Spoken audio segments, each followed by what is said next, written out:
Comment fonctionne le site monoral.net? Tout d'abord, vous devez créer un compte dans lequel vous allez renseigner vos noms et prénoms, votre lycée d'appartenance, les disciplines que vous enseignez et votre adresse mail. Ensuite, vous arriverez sur cette page-là. Alors, vous n'aurez pas encore d'entraînement. Nous allons créer tout de suite un premier entraînement. Je clique sur le bouton entraînement. Vous devez donner un titre à votre entraînement. On va mettre test 4. Nous allons faire un entraînement de français. Je coche ici français langue. Le sous-titre est optionnel.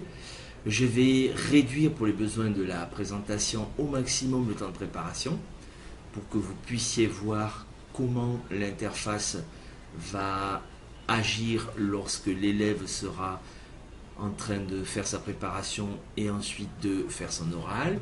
Vous donnez les consignes à l'élève, vous allez passer le test 4 et ici vous ajoutez des sujets.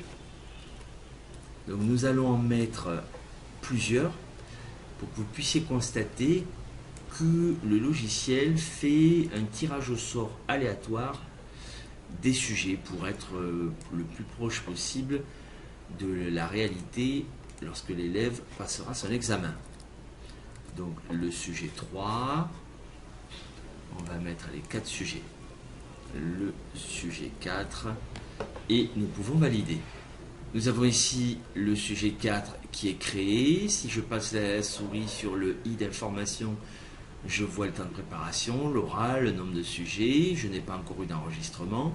Vous avez le code d'accès à cette activité. Et voici le lien que vous allez donner à vos élèves. Et on voit que à la fin de l'URL, on retrouve bien le code d'accès. Donc je vais copier ce lien. Je vais passer en navigation privée pour simuler le travail d'un élève. Je colle donc l'URL que j'ai copié dans la barre d'adresse de mon navigateur. J'appuie sur la touche Entrée et me voici en mode élève. Alors on me demande de mentionner les 4 premières lettres de mon prénom, de mon nom. Alors, je vais mettre les 4 premières lettres de mon prénom. J'ai bien le code correspondant à l'activité que je viens de créer. Je valide. Donc j'autorise le micro, je clique sur le bouton vert pour faire un test micro et constater que mon micro fonctionne bien. J'écoute pour voir si je clique sur le bouton vert pour faire un test micro et j'ai bien du son. Je confirme que j'ai le son.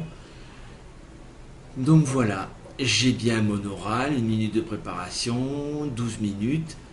La consigne que j'ai écrite tout à l'heure, vous allez passer le test 4 et je vais cliquer sur débuter l'entraînement. Alors là, je vais découvrir quel est le sujet qui aura été tiré au sort. Alors vous voyez, c'est le sujet numéro 3 qui a été tiré au sort par la machine. Donc nous allons laisser s'écouler le temps de préparation et nous verrons quelle est l'interface qui apparaît lorsque l'élève devra présenter son oral. Le temps de préparation touche à sa fin et nous allons voir que nous avons une inscription pour les élèves. On leur dit bien que le chronomètre débutera dans 10 secondes. Vous devez cliquer sur l'icône pour commencer l'enregistrement. Donc le petit bouton vert apparaît, l'élève clique sur le bouton vert et son enregistrement commence dès qu'il a cliqué. Donc il a son enregistrement en cours, il traite le sujet 3, à la fin il clique sur ce bouton, le fichier audio est créé. Alors attention, à ce moment-là, s'il ferme la page, il fait un retour à l'arrière sur la page de son navigateur, il va perdre son fichier audio. Il écoute son fichier audio sur le bouton vert et il clique sur les 3 petits boutons pour télécharger son enregistrement audio.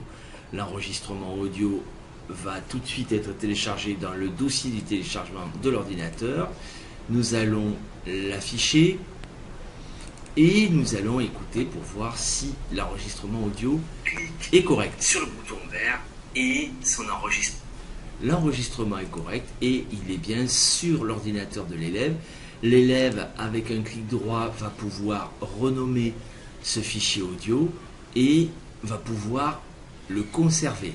Donc ici, maintenant que l'élève a enregistrer son fichier audio, il peut fermer la page. Du côté du professeur,